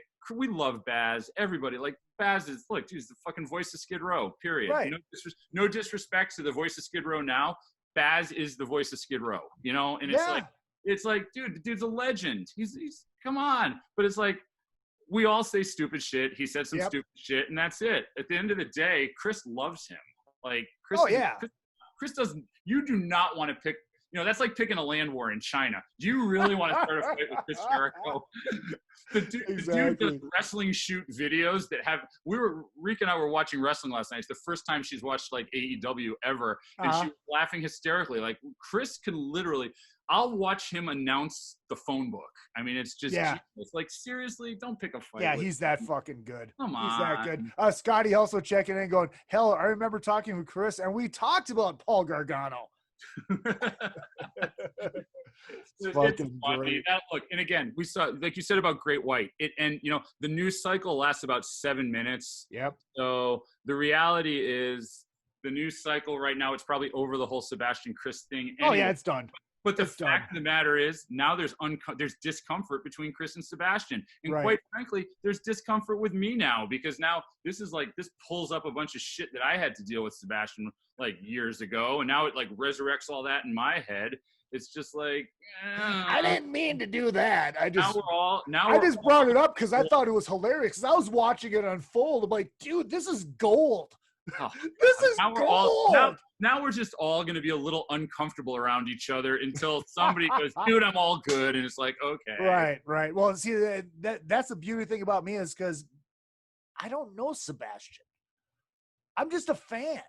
Yeah, I do his impression because I'm a fan. It's like, dude, I want to do some fucking Jack Daniels. I do it because I'm a fan. I'm not picking on him. If you're honestly, if you're a fan of hard rock, there's something wrong with you if you're not a fan of He's Sebastian. a fucking rock star. He's a fucking amazing. rock star. He's amazing. And, when he and I had our tiff, it was bad, but it was over a complete misunderstanding. And look, I manage bands for a living. They don't always think coherently. Like, look, let's face it. It's one of a manager's biggest jobs is to protect you from yourself. It's like, look, right? He says stuff sometimes without thinking, but that's what makes him so fucking amazing. And I'll tell you, I've told him this. One of the greatest concert memories of my life was seeing Skid Row open for, let me rephrase that, watching Skid Row wipe the stage with the headliner Aerosmith. So I like to say that Aerosmith closed for Skid Row because Skid Row was the opener. We were at war in the Middle East, and Baz goes off on this just intro to Piece of Me, and he goes, fucking Muammar Gaddafi, motherfucker, you could come up on stage and get a piece of me. And it was just like, that's like, Sebastian is Sebastian. You know what I mean? You sounded more like Tammy right there, by the way. Yeah, I don't do good imitations. That's not my. So, I'll write your bio. Yeah, it's like Sebastian's Sebastian, and that's why we love him. We love him because half the time he doesn't think before he says it, and in the end, I don't think he truly was trying to rip on Chris. No, I think he was just trying to be like, hey, look at me. I don't sing from tape like all these other people do. And Chris got stuck in the crossfire. Right. Well, he did accuse Chris of doing that. He did because Sebastian is one of those guys who, if you push him a little, he pushes back. And that's, exactly. That's what I said. That's the rock star in him. Absolutely. So rock star in him? And you know what? If you can't deal with that, if you don't like the fire, get out of the kitchen. So the moral of the story is I've been snoozed. Sebastian snoozed me for 30 days because I said that Stevie Rochelle from Metal Sludge was displaying common sense, and he said, You're snoozed for 30 days. I'm blocking you from my timeline for 30 days. And I'm just like, and I said, my response to him was, my life just became a bad Steel Panther song. What that? Oh, Scotty says, Baz got banned from our Canadian version of MTV, Much Music, when he blew up at an interviewer when he kept asking about Skid Row, and he blew saying, I'm a fucking Broadway star. Fuck this shit. Oh, God. Paul, I'm going to ask you this before we end, and we're going to say goodbye off the air. Are you going to ask me about my hair? Because, my God. I haven't had hair. Moose and Twist. Moose and Twist. Don't you fucking watch Scrubs? Moose and Twist. That's all you need. Who wins the sing-off this day? No effects, no auto-tune. Who wins it? Jericho? Who wins the sing-off?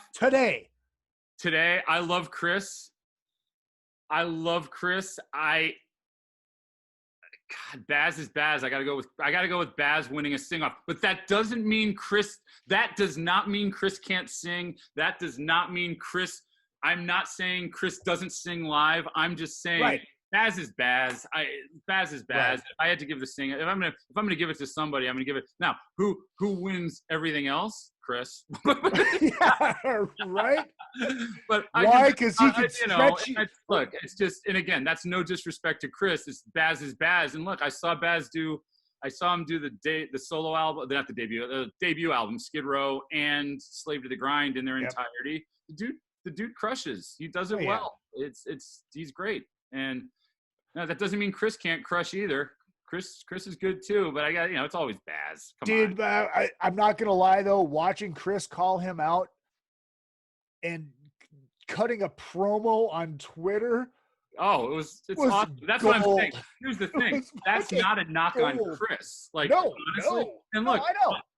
On a certain day of the week, Chris might beat Baz. I don't know. How much wine did Baz drink the night before? Where? Like, you know what I mean? Like, I don't know. Right. Like, Chris is not Chris. And I signed Fozzy to their current record deal for them. I mean, I signed Fozzy to Century Media, which they just renewed their deal, and that's how they are at Sony right now. Like, I've known Chris since the very, very beginning of Fozzy, and let me tell you, the Chris from the beginning of Fozzy is not the Chris now. Right. Chris has learned Chris has learned the art of being a singer, and Chris has Yes. learned. Chris takes that craft. Everything Chris does, he takes seriously. Right. He does not half-ass anything. And Right. Chris took being a front man seriously. And Yeah.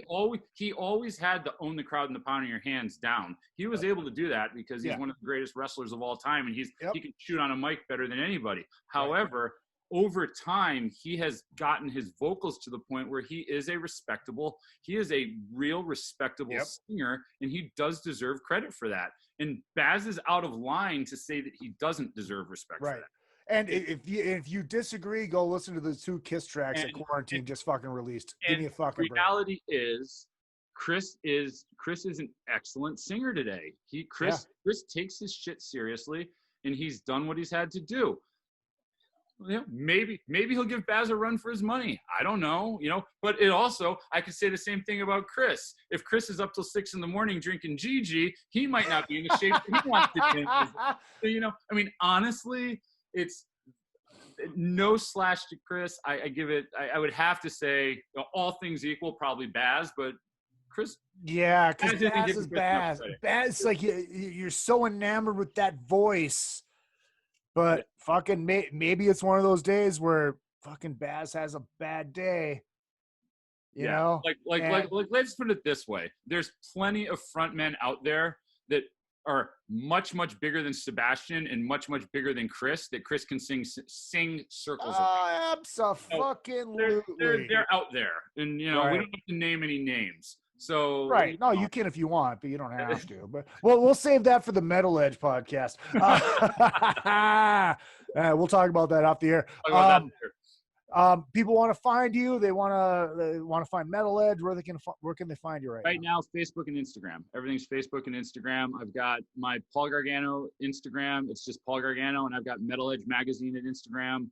And I'm on both of them all day. Those are my everything on Instagram goes to my Facebook, but I love Instagram. That's my thing. So it's like I'm on there, I respond, nothing gets unseen, like nothing gets missed. So that's the best way right now to reach me. Boom, there you go. Hit them up, follow all that shit. My name is Izzy Presley. Let me hit the Black Diamond outro music. This has been a good time, dude. I learned a lot about you tonight in these 2 hours.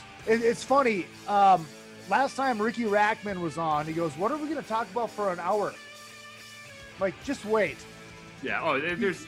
We went 2 hours, and you and I could talk. You and I could literally do another 2 hours right now if we had to. Absolutely, and that's why. That's why. We'll talk about that later. It's good. I like. I've done. Are we live now or no? We're still live. Oh, we're still live. No, I mean I love doing this with you because it's a good flow. It's exactly. It's a good. It's the good rapport. You know what I mean? Exactly. Make sure you guys hit up all the social media at Real Izzy Presley all the way across the board: Twitter, Instagram, and Facebook, and of course the show page is Another Effing Podcast. On the Facebook, the brand new shirts are going to be available very, very, very soon. But you can still buy a tribute to Ace Frehley t-shirts. Hit up my good friend Alex Kane. If you're watching on YouTube, subscribe. You can get these brand new Life, Sex, and Death t-shirts. Oh yeah! Some fucking shit ass. Ooh, some fucking shit ass. I love you, Alex. Where do we get the copy of Metal Edge with the Chad Stewart centerfold? There's gonna be some serious payola going on. Yeah, I gotta tell you, I just want to keep doing your podcast because your posters, that Blues Brothers poster was amazing. And now this Metal Edge magazine you did out of nowhere, where you found the most just stupid picture of me ever taken. That picture rules. Dude, I'm like, It was that or the one with the CD coming out of your neck. Oh, that was a good one from Century Media. But yeah, I like this one better. And this, my outro music already ended. I don't care. I don't care. I don't give a shit. When I edit the video, I'm probably going to put it towards the. Actually, no, I won't. I'll put it where it actually belongs. No, that picture was actually fucking perfect. And that's like other than like you, other than the Ringo Starr Took picture. Oh, the Ringo Starr one was also. Oh my God! Yeah, right. that was that picture of you that we used in this promo was fucking gold. And people that don't know, I mean, obviously nobody knows. I'm getting. By the way, I'm going to do a shout out here really fast since we're still live because I didn't mention him by name earlier, but Red Cup Jeff on Instagram. He said your shirt is awesome. Oh, thank you very much, Red Cup. I appreciate that. Some fucking shit ass. Ooh, some fucking shit ass.